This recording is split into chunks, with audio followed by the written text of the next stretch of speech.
skill and talent can be developed through hard work, good strategies, persistence, dedication, and input from others. Where focus goes, energy flows. So focus your energy on continuous learning and stop wasting time thinking about looking smart. Build resistance, build vulnerability, build courageousness, and face adversity with a smile. Become comfortable with uncomfortable. You know, the only person that you need to prove anything to is you. Imperfect action trumps perfect inaction. Stop wasting time and get on with it. Failure is part of learning, so start learning by taking action.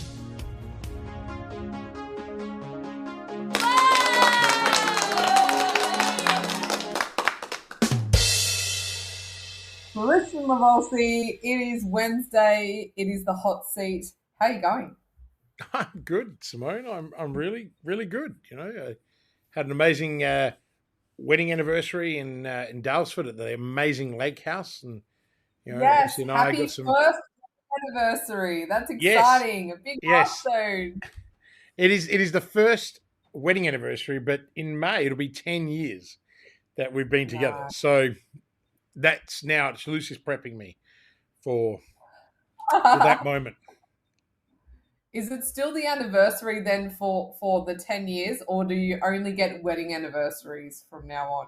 I don't know.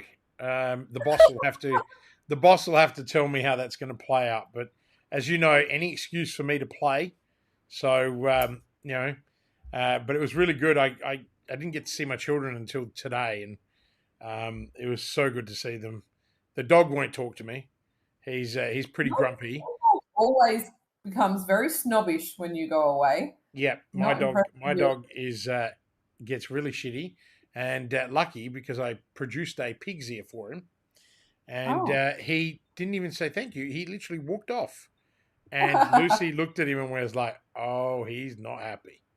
I'm like, "Yep, Louis is not happy." Yeah. Yeah, no. I love that. Well, to everyone who enjoyed the long weekend, it throws me off every week. It does not feel like Wednesday today. And for all of those battling through school holidays, we're halfway here in New South Wales. I know in Victoria, school went back Monday, so they are all excited to have their children back at school.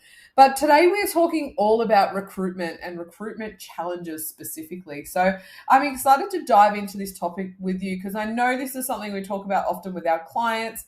This is what I'm hearing in a lot of our business circles. So I'm really keen to jump into this topic today. So let's get going. My first question for you today, Kristian, is what factors do you prioritize when you're searching and recruiting for top talent in your organization? What are the important things to be looking for, to be doing? All right.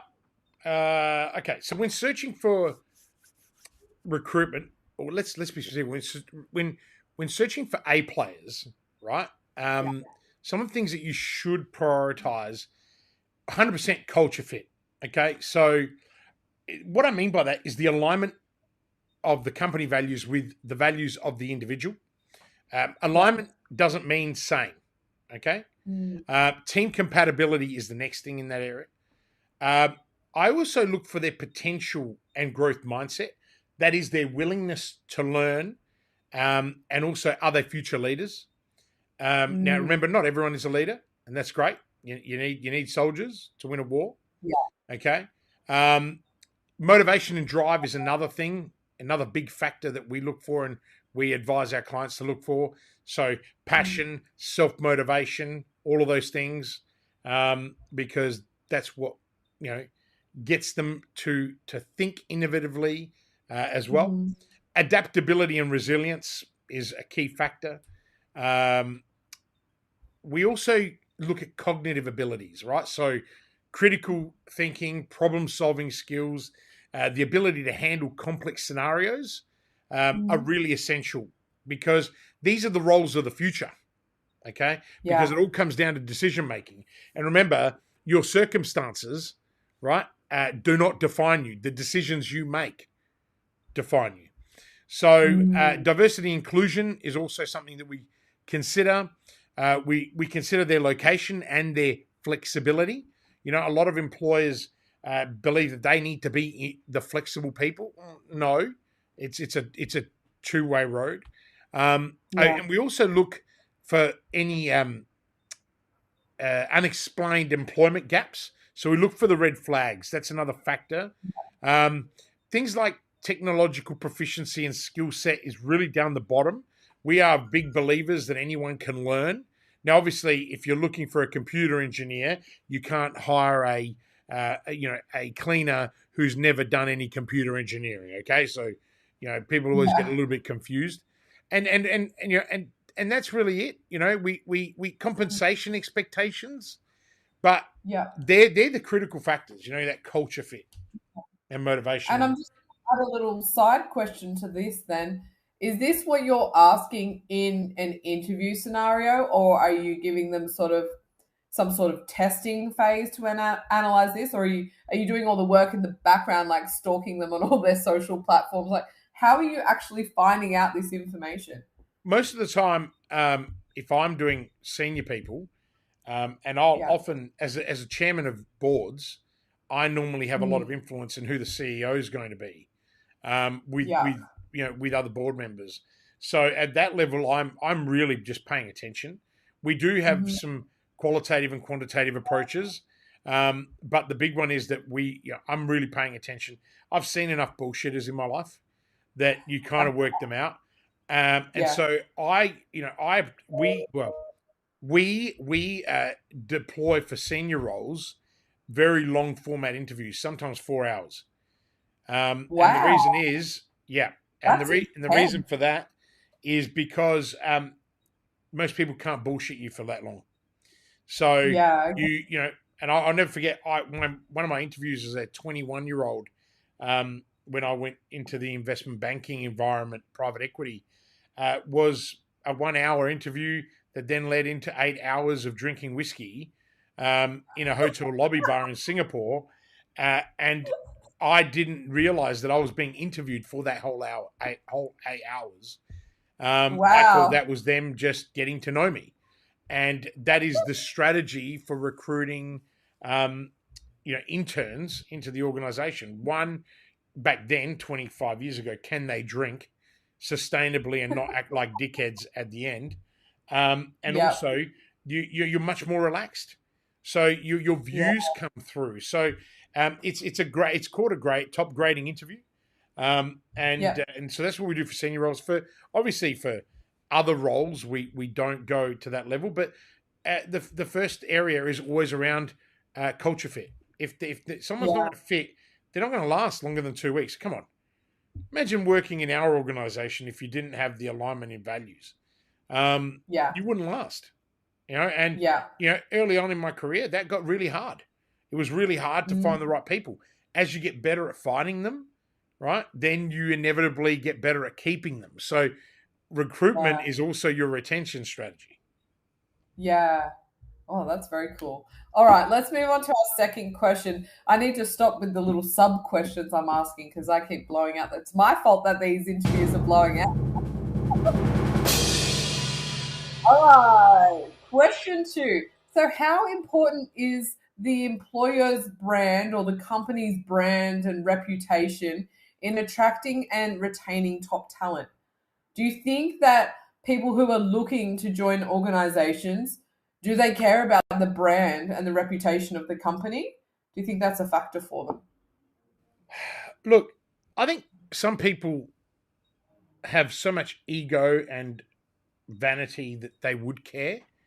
And that's not really the kind of people we want to attract. But let's flip that. I actually do believe that employer brands and their reputation plays a critical role in not only attracting, but also retaining talent. So I want to go down that path, right? And this is something we spend a lot of time with our clients doing, because you can't grow 20, 30% year on year if you don't have an excellent talent pool to draw from and an excellent internal leadership pool to bring up the ladder, right? So let's break that down into attracting talent first. And you need to be top of mind, right? If you want to attract the top talent, you need to be top of mind. You need to have that competitive edge. What's your unique selling proposition? I mean, a lot of people want to come and work with me, as you know, and I'm a limited resource. I'm one person.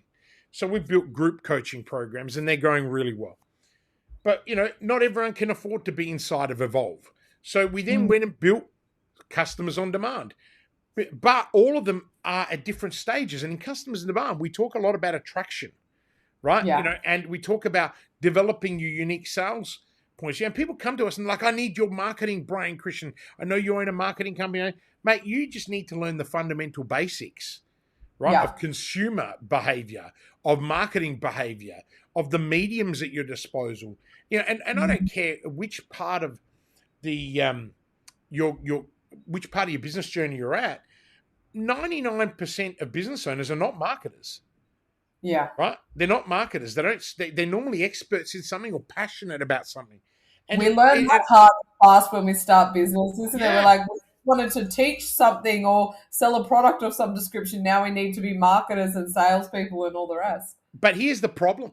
They go out looking for the magic pill and they pay, some people start at $10, $100 and they become junkies, like freaking drug addicts. And then they start buying a $2,000 program, $5,000, and then they put everything into one bucket and they go, it's all the same. Yes, it's all the same because these people are teaching the same shit. None of them actually know the foundations, right? Yeah.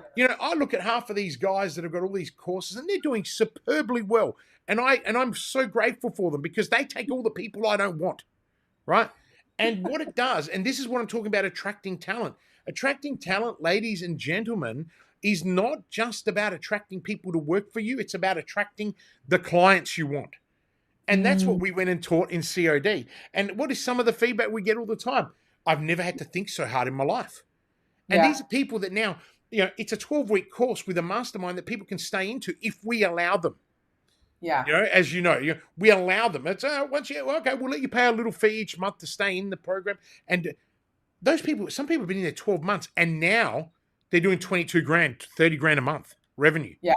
And they attribute their success to staying in that zone, in that pain, learning the fundamentals before execution. Yeah. Right. And nothing easy, right? Nothing worthwhile doing comes easy, right? And I think that's really important. So again, it's about you having that competitive edge. It's also about the quality of applicants, really filtering them through, being more specific. That will also help you if you've got a strong brand. And also when you've got positive word of mouth, right, and an online presence, that gives you a broader reach. Okay. Now, in terms of retaining talent, right, it's about the employee engagement. We have some clients in the media company who we don't even have to tell employees to go and engage on the social platforms. They do it willingly. They share because they're so interconnected. They are the brand. And this is the point I make. You don't build brands, your people do. Right? Yeah. It's you're the lonely nut that starts the movement, but it's your first follower that takes you to the next level, right? Yeah. And the first follower never gets the credit, but it's the third and fourth and the fifth, and then you get momentum, and it's spectacular, right? Yeah. So this is the other thing around retention. If you've got a great brand that's built by the people for the people, guess what happens? You retain more clients. But you also reduce your turnover in employees, which means you have a reduced impact on recruitment. Okay? Yeah. You develop what we call employee advocacy, right? And you have a higher rate of productivity because you have corporate alignment.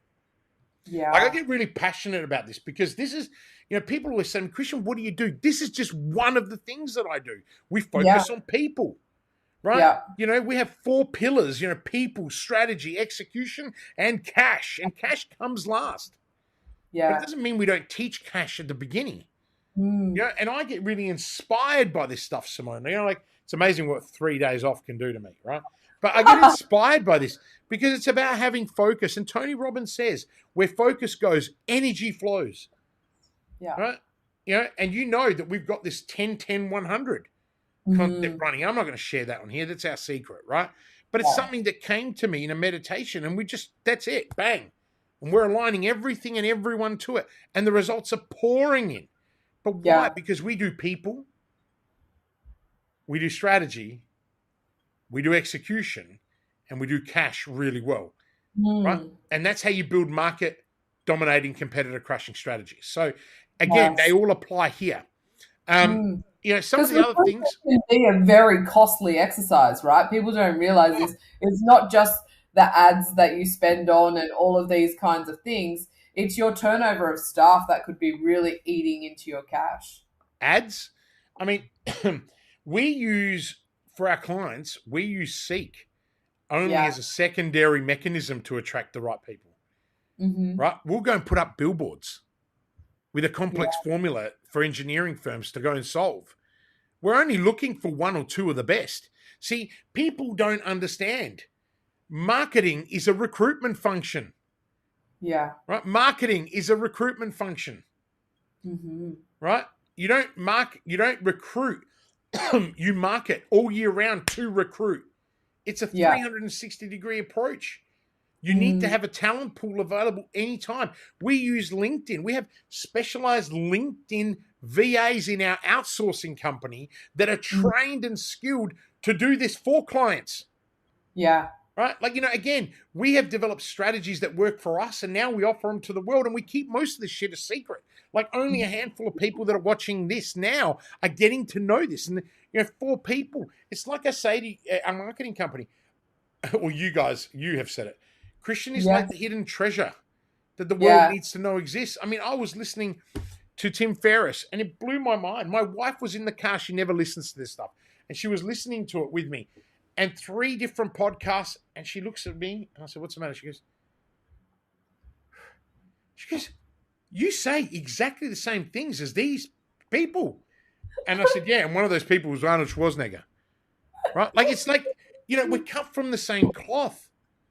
Right? And I don't, and that's, I hadn't listened to Tim Ferriss podcast in a while because I just haven't at the time, but we drove to Daylesford from Adelaide. So I had 6.5 hours of commute. On the way there, we spoke and we talked and we caught up. On the way back, it's like, okay, kick her out of the car. No, not at all.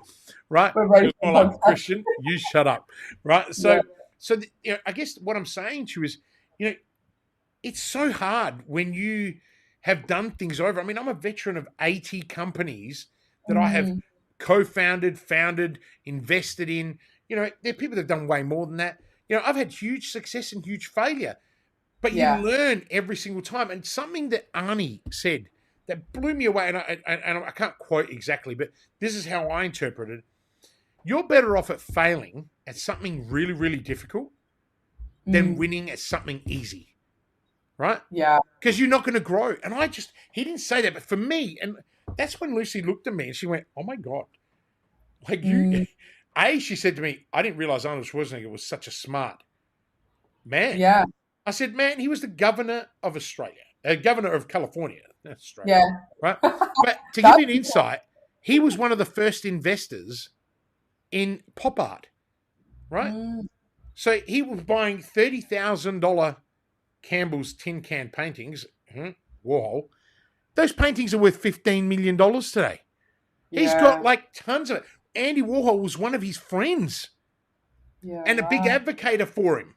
So, you go, this guy, and if you listen to it, he built his own path. That's recruitment. I know it sounds like we're off on a tangent, but we're not. Because if you're worrying about your brand and your reputation, you don't have to be liked by everyone. When we write strategies for people, we intentionally write strategies that alienate 95% of the market. Yeah. Right? Because none of you have that much money to go and attract the whole world. Okay? Yeah. But the reality of it is, if you can capture 5% of the right people to buy your product and to be your employees and your clients, you're winning. That's a lot to take in and some really important lessons there. And I think for anyone out there listening who's just popping up the Seek ads or, doing that one-off post on their social media trying to find the right people to come and join their organization, there's lots of key takeaways you can grab from this hot seat episode to up the ante and find the right people for you. All right, we actually have probably answered more than 3 questions, but I have one more, and I just wanted to ask quickly, what strategies could you use to stand out as an attractive employer? Like, what could you do? You love. I think I've given away enough value today to the 4 or 5 people, and thank you, bless you, love you that you've stayed on with us. Don't forget to drop a comment and let us know that you're here. If you're watching it on replay, obviously, let us know. It's going to come a time where I just decided I don't want to do these anymore. So, you might have to keep a library of them. But maybe next week, because this is actually episode 51 of the hot seat. So next week is like our 1 year anniversary. 1 year anniversary. Pop the champagne, right? So, look, standing out as an attractive employer, okay, it requires a combination of actual tangible benefits as well as a positive workplace culture, but more importantly, a clear and compelling vision, okay? Yeah. So I always like to look at things like work-life balance, can you have flexible scheduling? What's your career development? I hinted that earlier. What's your training and education, your clear career pathways, positive workplace culture. So what do I mean by that? Inclusivity, open communication, closing the feedback loop, recognition and reward programs. What about actually employee well-being programs, around mental and physical health, really huge at the moment. Engaging work environments, what are your facilities like? Are they, is your office a little shithole in a corner and you're trying to sit 10 people in there, right? What's it like? Is there lots of space? Put plants, put greenery in there. Ask people to contribute, be part of it, right? Yeah. What are the tools and techs? What about, strong employer branding? What's your online presence like? What's your company reputation like?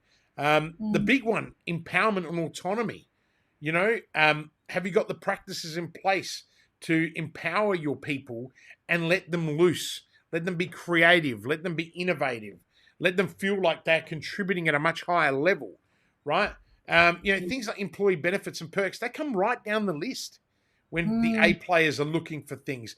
It's a given. And that's often what you see at the top, right? It's the ads about what the expectations are from the employer. This is what we want you to have, your essential criteria and then your desired criteria. And very rarely is there anything about the actual organization. It'll be, your one-liner or your bit of a company spiel at the top, but it's not painting the picture that you're talking about here. No, and I think the real big one for me is we spend so much time recruiting and then we bring them in and we go, oh, you're a really good A player, so just go for it.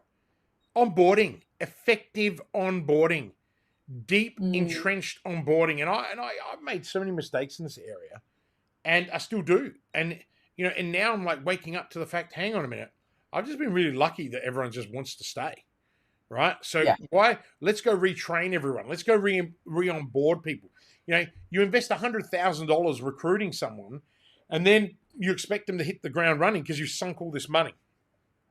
Spend less recruiting, look for the A players and invest a month in them learning. Yeah. Right. And then let them loose and they'll give you double the return. I've seen it. Right. Now, Simone, I actually have to go because I have a call in 1 minute. I've just realized. Thank you for your time and your insights. I love packing as many hardcore facts as we can into this quick amount of time. It's not that long until you're going to be back in Sydney, and I'm super pumped for that in December. You'll be over here for our Evolve Mastermind group as well. So thank you for your time and your insights as always. Would love to hear hashtag live, hashtag replay if you're watching this. Share your insights on recruitment and your challenges. Would love to hear from you. Awesome. Thanks, Simone. And everyone, thank you very much. Working with Kristian is a game changer. Hi, I'm Adrian Lee from GrowthLink Coaching and Consulting. I started working with Kristian in August 2020 as his LinkedIn growth consultant. We worked together on his LinkedIn brand for about 12 months before becoming business partners in Growth Outsourced late 2021. Kristian is a hidden genius. He helped me break through a significant financial target by restructuring my growth consulting online business offer. I don't know of any one person who can give you so much focus, clarity, and structure to live your purpose and get shit done. He holds you accountable to your words and gives you the tough love when you need it. I love his no BS approach to business and life. Everyone needs a Kristian Livolsi in their life. Do whatever you have to.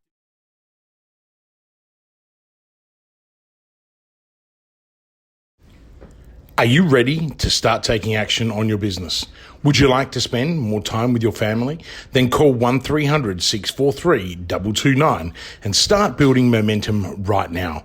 I know you're busy. In fact, you are so busy that you don't have time to work on your business or yourself. Often tossing and turning at night, worrying about the how-tos and the cash flow. How on earth can you possibly get off the hamster wheel so that you can take a helicopter view to see where you'll be in 90 days, 1 year, or 3 years from now? In this program, I will take you from sleepless nights to blissful sleep. You'll have more time with your family and you will have the clarity and direction so you can grow and flourish. Call 1300 643 229 now and start building momentum.